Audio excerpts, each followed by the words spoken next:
Hello, Feminine Roadmappers. Welcome back to Feminine Roadmap Podcast, the podcast that helps you navigate the challenges and the changes of midlife and empowers you to live a more vibrant second half. If you find us on a podcast platform today, please remember to subscribe, rate, and share this conversation. If you're on YouTube, please subscribe and ring that bell so you don't miss any more of these amazing conversations.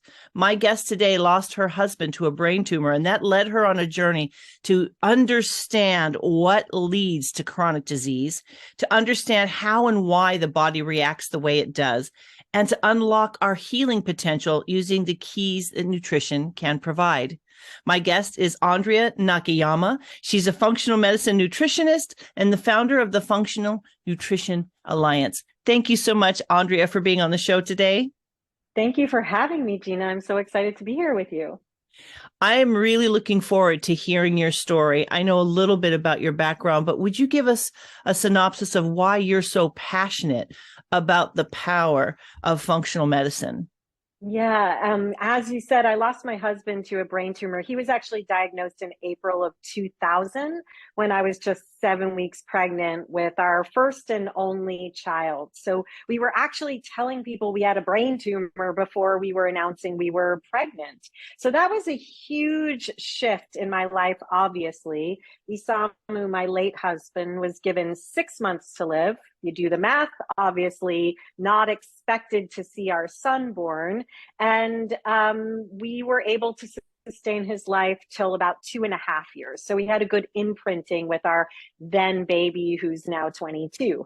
So that really woke me up to a lot of the gaps in our medical system that I had not yet experienced. And I think we do not experience until we're in a actual medical situation. We're not just going for a broken arm or an antibiotic. We're actually in the medical system in some new way. And so I was face to face with the gaps in the system.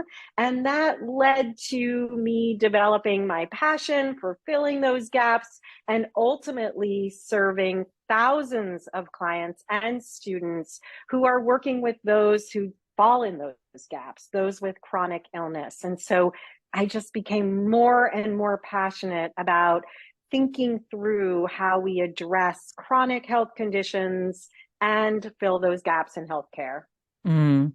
I was sharing with you before we hit record that I had Graves' disease in the early 2000s, and I kept feeling like something was wrong. And so I was kind of investigating because I would go to my doctor, who, by the way, was an excellent doctor, very attentive, but he kept saying, you're fine, because the tests weren't landing at the right time and whatever was happening in my body. Right. And so I began to focus on what could I do? Is it food? Is it sleep? Is it, I started kind of trying to naturally figure it out. And then when the Graves went full blown, it went full blown overnight. And before he even ran a test, he was like, you have Graves' disease. And it just flattened me. I missed work for 2 months. I lost 17 pounds in a week. But what I found was there were not solutions to healing my body. And so I'm really curious about this because there's a very narrow protocol, it feels like, for things after caregiving for my mother-in-law. And every time something would happen, it was like, I told my husband, it feels like they have one bullet in their gun. Yep. And I realized that there's a lot of things happening in the body, but it's frustrating. And so I'm really interested to know more and have my audience hear more about the fact that we don't have to settle for the one bullet if it doesn't feel right for us. And I wish I had understood that piece of it more, because the protocol that I followed, I often look back and think, I really wish I hadn't done that. Fortunately, I don't think I've had terrible side effects from it. But now that my body's going through menopause, I think my thyroid isn't as strong because of that. You know how you know your own body. So I just really would like to have a conversation around protocol and the weaknesses and options. Yes, protocol, it's such a key word. And I just want to ground on the fact that Graves is an autoimmune thyroid disorder. I have Hashimoto's. One is hypo, one is hyper. opposite ways. Graves' hyper, Hashi's is hyper, but they're autoimmune. And autoimmunity is an increasing problem in our society today. We have, over 80 million Americans who are experiencing autoimmunity. There's a number of conditions, over 100. We could think of MS or lupus or psoriasis or Crohn's or colitis. These are all autoimmune conditions. Auto, where the self is, we are turning on ourselves. So our immune systems are attacking cells in our very own body. And not only is this an increasing problem in our society, but it's also affecting many more women than men. So 75% of those who have autoimmunity are female, and that's primarily because of the hormones. We are more complicated physiologically than men are for those hormonal reasons.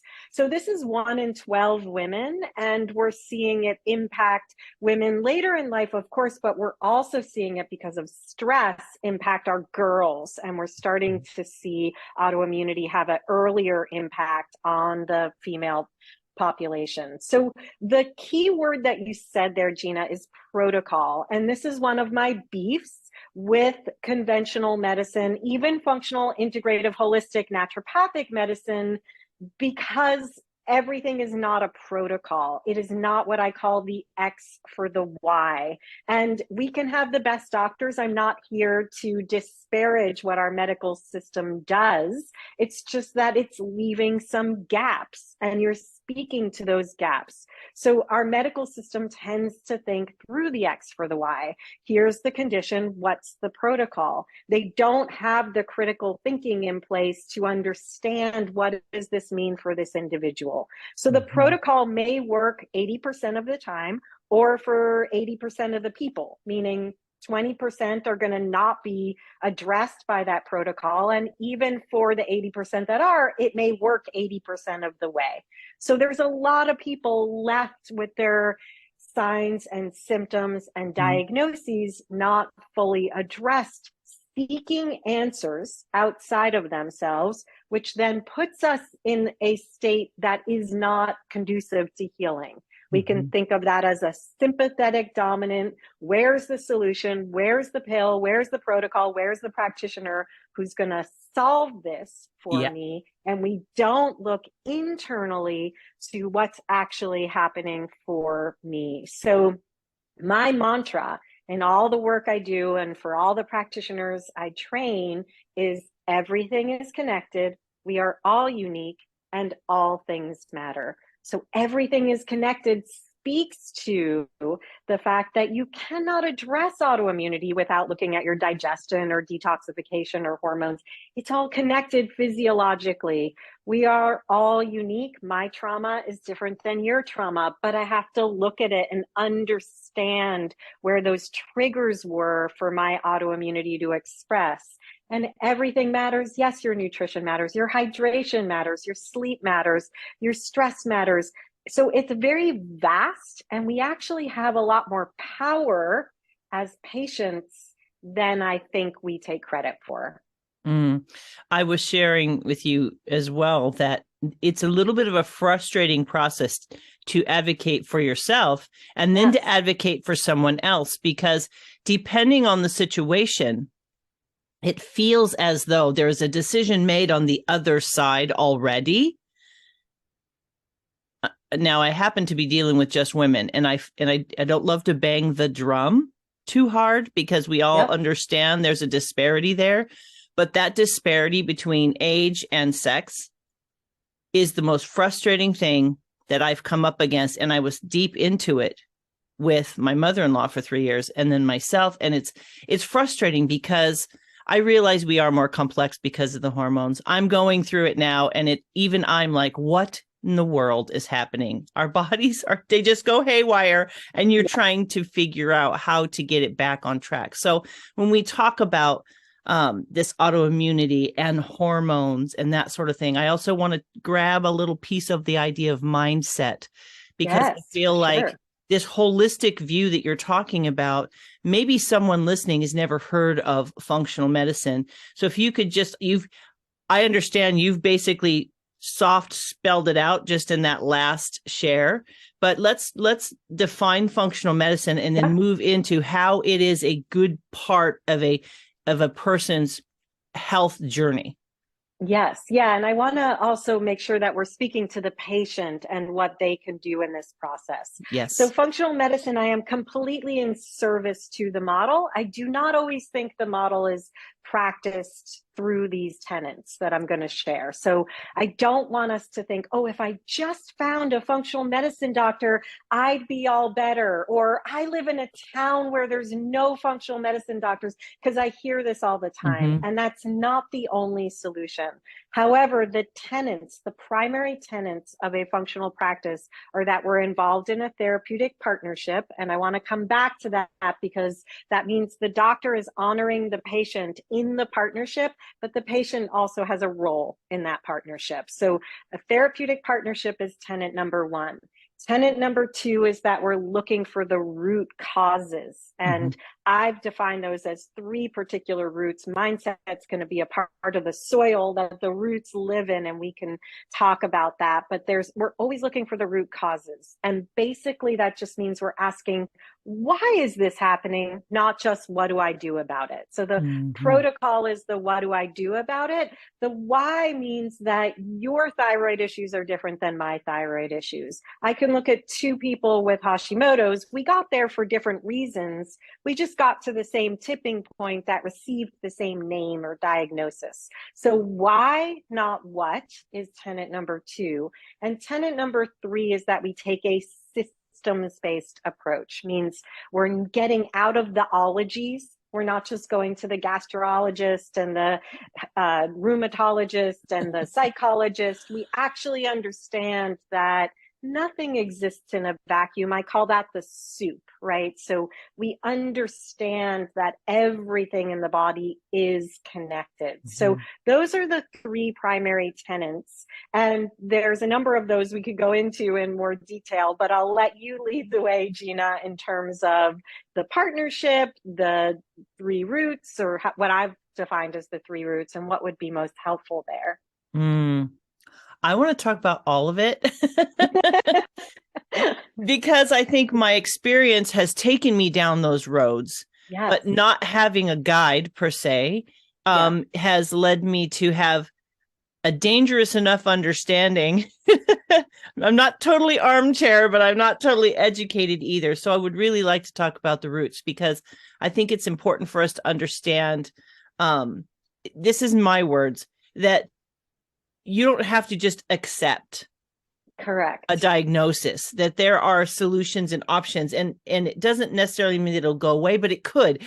The possibility and the partnership we have with our bodies and how to get that is really important to me to have as far as that conversation and the roots. If we understand more, I think we're empowered to do more. Yeah, I love that. And I'm going to bring us through a bit of my systems thinking. I think like an engineer. So I call it the 3 tiers of nutrition mastery. And tier number 1 are the non-negotiables. Tier number 2 is deficiency to sufficiency. On the other side of that is toxicity. And tier number 3 is dismantling dysfunction. Typically, what we're looking to do is jump to tier number 3, and we're missing the opportunity for tier number 1 and tier number 2. And that's our role as a patient, and sometimes in partnership with a practitioner. But it's not our job to dismantle the dysfunction directly. Indirectly is our way in. Does that make sense? As just like we're jumping to just let me make this go away, when this that we're looking to have go away actually occurred in a terrain that needs to be addressed. And that leads us to the 3 roots. So those were the 3 tiers, and we'll probably come back to those in some way. The 3 roots, if we imagine a tree in the middle of a field, and all of our signs and symptoms are branches on that tree. So we could think of the brain fog, or the low libido, or the weight gain, or the pain in our elbow, or the rash on our upper arm, or whatever sign, symptom, or diagnosis we have is a branch on the tree. So when we're getting to that, let me just dismantle the dysfunction. It's like we're looking to chop the branch off the tree as opposed to going deeper to the why that's happening, so it doesn't just pop up somewhere else. So we don't want to play whack-a-mole with our chronic health conditions. If we go deeper to the trunk and deeper to the roots, when we have any chronic health condition, and chronic meaning it just won't go away, then we always have to look through these 3 roots that I'm going to share with you. And they are always activated in some way when we have chronic health conditions. And those 3 roots are the genes, digestion, and inflammation. So when we talk about our genes, I'm not advocating at all that anybody run out and get genetic testing, because that doesn't tell us anything. It just gives us the wallpaper of what's possible. It doesn't tell us what's probable or predictable. And so what we can do, instead of just looking at that root, is look at the soil that that root exists in. And the soil is our circle of influence. If we think of Stephen Covey's work and the habits of the most influential people, our circle of influence gives us some power to do something instead of being in the panic. So our circle of influence for our genes, this is the realm that we call epigenetics in science, is our food, our movement, our environment, and our mindset. And that's not a protocol. That's going to be different for you than it is for me. That takes some trial and error, figuring out our non-negotiables, which was tier number 1, what works for me, what doesn't, what do I have questions about, and really getting deep into what we are aware of in our everyday helps us to feel better or makes us feel worse. So I'll pause on that first root of genes before we go on to the others and see if you have any questions. I'm fascinated with the science of epigenetics. And the way I understand it is that we have, I'm going to use terms that may not be absolutely correct, but like we have tendencies that come to us genetically, and there's switches in our body. They can either be turned on and be something that is true in our life, or they can be switched off or not turned on at all. And therefore we could live a different path. Yes. Okay. Yes. And they also can be turned up or down in like volume, right? Okay. So, and there's something called polygenomics, where you can't anchor on the fact that you have one gene unless you understand how genes work together. And we never know, if we get genetic testing, if those genes have been turned on or off, even with the genes we know more about, like ApoE in relation to Alzheimer's, or BRCA in relation to breast cancer. That doesn't, it's not a determinant. Our genes are not a determinant because of epigenetics. And an easy way to think about it is these movies that we see about twins or triplets who were separated at birth. They look different because they've had different environmental influences, which are the epigenetic factors, which mean the genes express differently. Yes. Okay. That to me is like one of those foundational pieces to understanding. And it takes us out of the victim mode, Andrea, to empowerment. And that is, you know, just in my mind, I feel like that's really powerful. So from there, what's the next building block? Yeah, so we had the root of the genes. And again, there's a lot there: food, movement, environment, mindset. I mean, those can be a lot of different things. So I just want to acknowledge that it's a process, it's not a protocol. Digestion is the second root. And when we have a chronic condition, particularly an autoimmune condition, we can't not look at all 3 of these. You can't talk about nutrition without talking about digestion. So this is another one of my challenges with the way we receive information. People want to come forward and talk about bone broth or goji berries or kale or whatever it is. We cannot talk about nutrition without talking about digestion, because our digestive system is literally a hole on the outside of us that happens to live on the inside of us, from our mouth to our anus.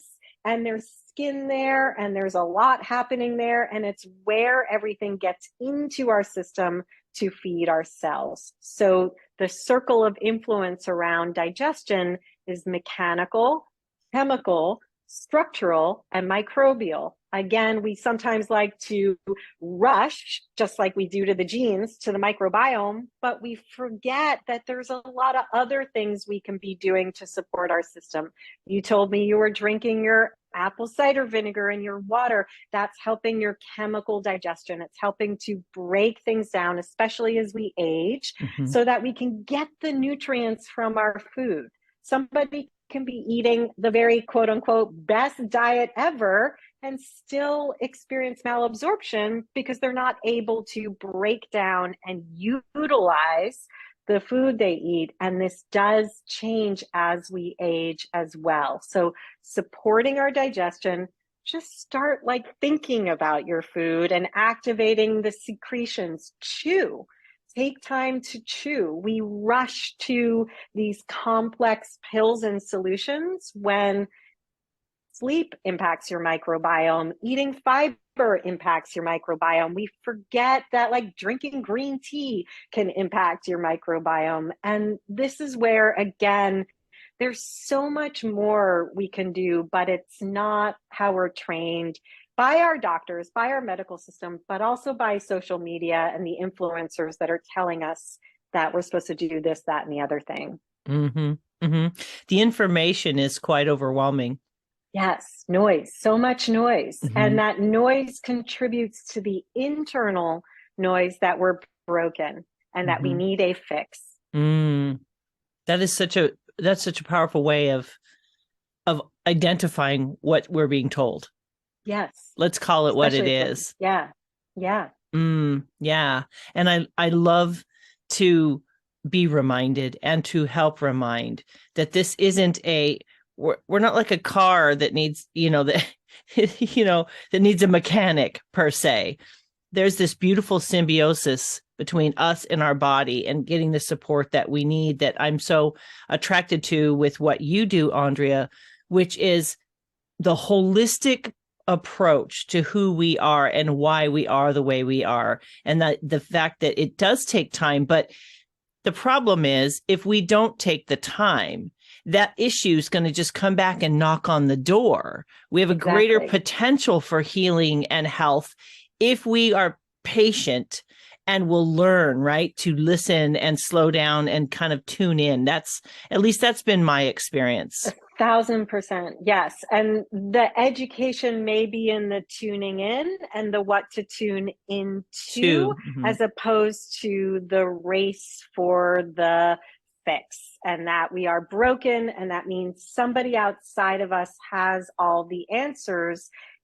It's not the state of healing. And I keep leaning forward and back because this is the sympathetic, the fight or flight, versus the parasympathetic, the rest and digest. And I love that you use the word symbiosis because that's how I talk about digestion. It's where food meets our physiology. So what works for one person, one person's food may be another person's poison because of the way it interacts in the bloodstream and therefore impacts our cells. And we only can pay attention and tune into, that doesn't make me feel good. I'm not sure why, but I'm going to listen to that and see what happens the next time. And I think, Andrea, the thing that pops into my mind is that's the challenge, isn't it? We have become so accustomed to things being a quick fix, which is what allows the appearance of solution with medicine. Yes. And I'm not knocking medicine, but I'm just saying if we look at that as the magic pill, a lot of the time it's just a Band-Aid. So the problem hasn't gone away. We've just become less aware of it because whatever we're doing has numbed us to the reality. And so what I love about the approach of functional medicine is that, like you said, that parasympathetic is the sitting back and going, okay, I am actually going to stop and pay attention. Yes. And learn myself, because I don't know that people are as aware of themselves as it would be helpful to be. Yeah, I mean, I'm just going to give you an example. I'm working with a case study group. I don't actually work in clinic anymore. I have a virtual clinic that my team sees clients. I train thousands of practitioners, but I'm working with a case study group for the book that I'm writing. And one woman, very driven, suffers chronic fatigue. She just Mm. cannot get through the fatigue she feels every single day. She's very accomplished. She lives in a big city where she's seen many naturopathic, integrative, holistic, functional physicians. And we are having a different conversation that brings her into her own habits and patterns. So, as an example, first of all, there's a lot in her history that we can see leads to that fatigue. But I'm going to talk about two things that nobody's asked her that blew her mind. So I can look at their labs and see what's going on physiologically and bring things forward. I can't be their clinician because then I can't write a book, right? I can't do one-on-one and write a book. One thing that leads to fatigue is dehydration, because we don't actually feed our red blood cells, which pump to our heart and give our brain and our body energy. I can see in her labs through her red blood cells that she's dehydrated. Nobody's talked to her about dehydration. So she starts hydrating, she starts to see and feel a difference. The other one, and this is going to shock you, nobody talked to her about sleep. Here's somebody suffering with chronic fatigue. And when I looked, I had them all do an assessment, and I started talking about our adrenal function and all of these things, but how we have to go to sleep at a certain time to actually have the proper energy for when we wake up in the morning. I suggested she go to sleep a half hour earlier, and she was just like, nobody's ever said that to me. Nobody ever made the connection between my adrenals. They've given her supplements for her adrenals. They've done hormone testing for her adrenals, but nobody talked to her about the connection between sleep, her blood sugar, her hydration, and her energy. And this is where I get really frustrated, as you could probably tell, because we have to look at the areas that we as patients actually have some influence, not just bypass all that for the fix, the pharmaceutical, the nutraceutical, the protocol, the diet handout. It just isn't enough, and it's not the right way of thinking into solving the problems. Mm. And again, it is overwhelming with the information overload and all of Yes. the experts. And I'm not saying they're not experts, but this piece about knowing our own body and finding someone that will help us follow the crumbs or pull on the thread or whatever the analogy is that makes sense in your field is really understanding. Sometimes it's little tweaks, isn't it? It's not always dramatic, but we're not going to turn this ship around overnight. These are rudder issues, aren't they? Yes, for sure. And towards that point, Gina, I just want to talk about diet for a minute, because as women, we've been through histories of condemning our bodies, trying to eat certain ways. And I always say, like, nutrition isn't a handout. And a lot of these people, whether it's in books or in their practices, are giving a protocol without actually understanding this person has a history of disordered eating. Like, hello, all of us at some point in some way, right? Like, these are things we have to consider whether a diet is right for you. We tend to adopt these diets like, I'm going to eat a ketogenic diet. Well, you don't digest fats well, and maybe you don't have a gallbladder. It's not going to work for you. Or I'm going to do intermittent fasting because that leads to weight loss. And we don't recognize that we have blood sugar issues. And I'm just throwing these things out to say, we can't just believe in the protocol. We are all unique, and we have to be eating in a way that fuels our health, our healing, our longevity. And nutrition is about growth, metabolism, and repair. It's not about a diet. It's about feeding, fueling, healing our bodies. And if we don't know if we're doing that, We have to raise our hands and ask the appropriate person, is this the right way to eat for me? Not for theory, but for me. And that's where I think we miss a lot where it comes to nutrition. And as women who are going through changes and experience changes in our bodies, it even becomes more noisy and confusing. Mm-hmm. And things that used to work may stop working. That's the other thing. Totally.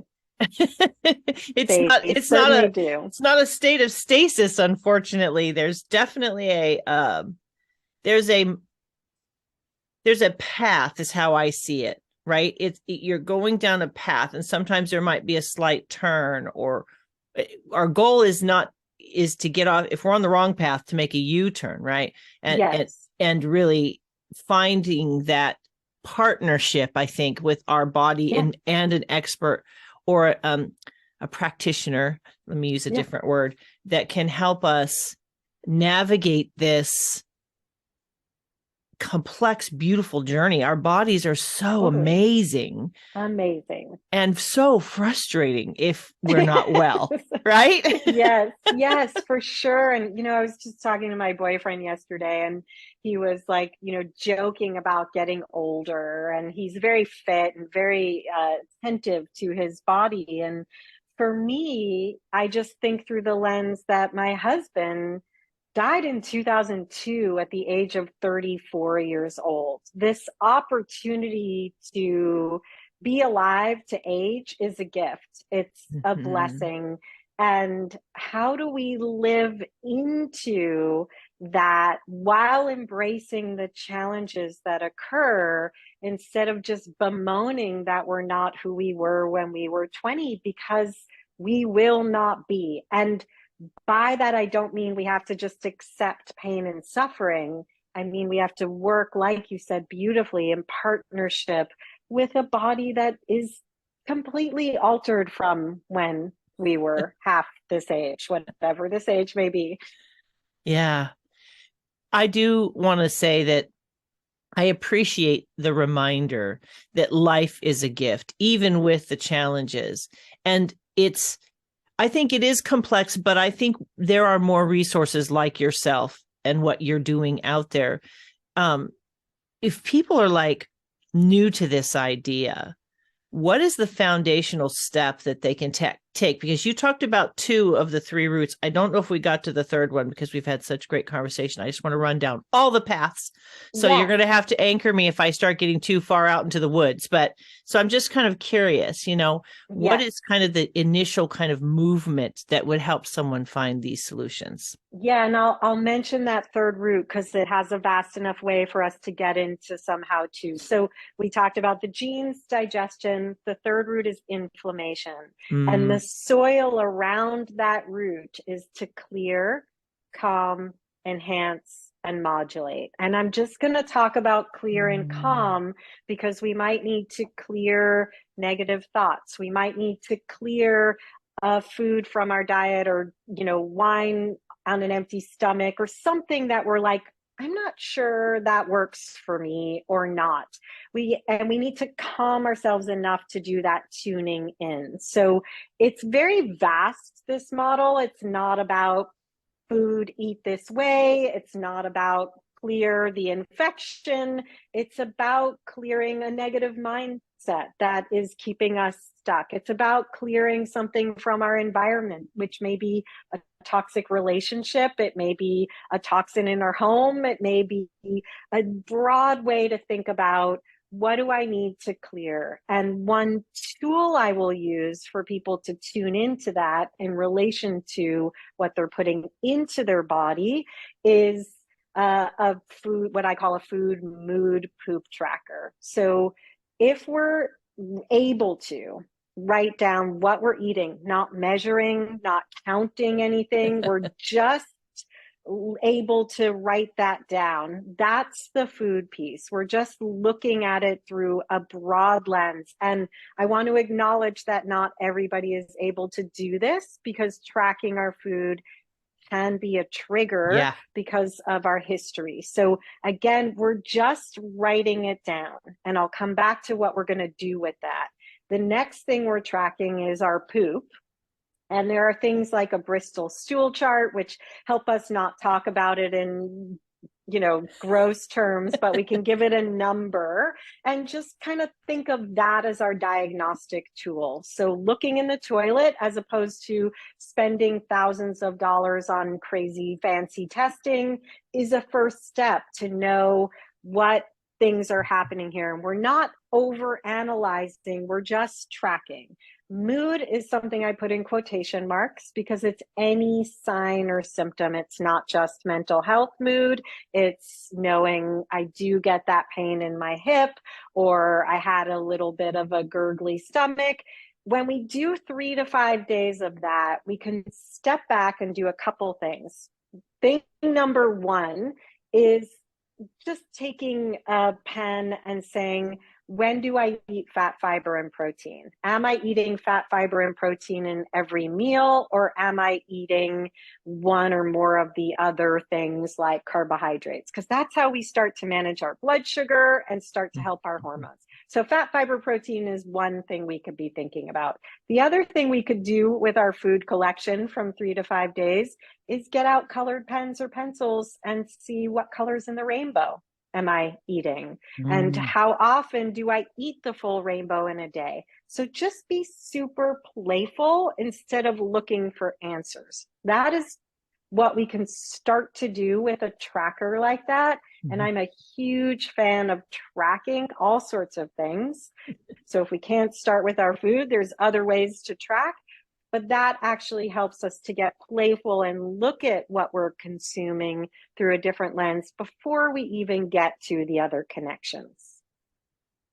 I'm wondering if fear is a big part of this journey for some people. You know what I mean? Finding out something they don't want to know, or, do you have denial as a part of the process when you in the past, or when your practitioners help people? Yes. And it definitely is coming up in the case study groups as well. So there are some people who want all the information, and there are some people who are fearful of any information because they think they're going to get a death sentence. So it's really holding that space for our histories as well. Remember, everything is connected. We are all unique. All things matter. When somebody has that fear around their health or health outcomes, it's stopping all the tracking and looking at our timelines and really anchoring into, where does this come from for me? What is it that I need to explore? So for instance, one of my case study members was adopted.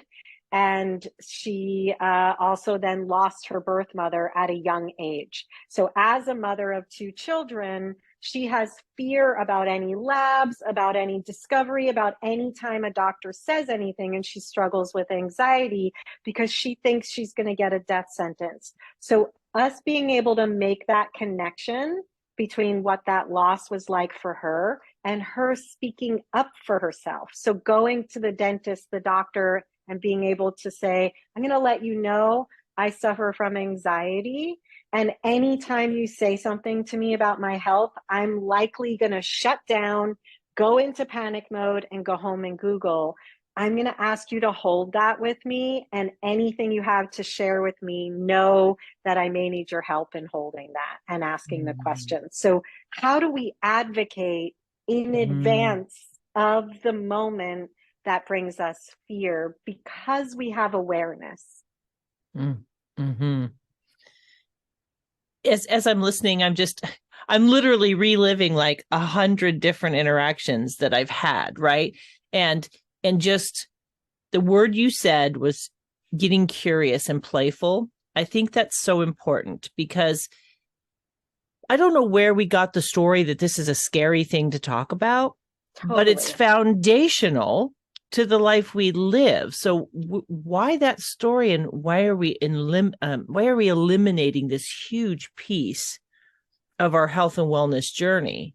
Yes, I know. I don't know why we are not really stopping and taking that opportunity for the calm that we're talking about, and that clear, calm, enhance, and modulate, it's such an area of self-empowerment. And if I go back to the early part of our conversation, Gina, and talk about that therapeutic partnership, when we show up knowing ourselves, that's when we are a better partner in our healthcare. And I think one of the mistakes that and I'm going to say we as patients, because we are all patients, one of the mistakes we're making is that we are playing doctor. We are playing practitioner. We're taking information that we're learning online, in books, and we're applying that to ourselves. And I'm going to weave back in epigenetics here. We don't know if we're doing the right thing. But there's a lot we can be doing. Our sleep and relaxation, our exercise and movement, our nutrition and hydration, our stress and resilience, our relationships and our community. There's so much we could be focused in on and just anchoring down on that allows us to be better partners and not do epigenetic damage. That's a strong word for what we're talking about, but we don't need the influences to our genes that we don't understand. And a lot of people are self-diagnosing, self-prescribing, and following things that aren't necessarily appropriate for their body. And that's where I'm like, let's focus where we can. Let's be patients when we're patients. And that even goes for those of us that are practitioners. It's you kind of have to know and research and know when to step in and when to step back is what I hear you saying. And what to research. If we want to research, if we want to feel like we're doing something, then there's plenty to do, and there's plenty to tap into and be in tune with.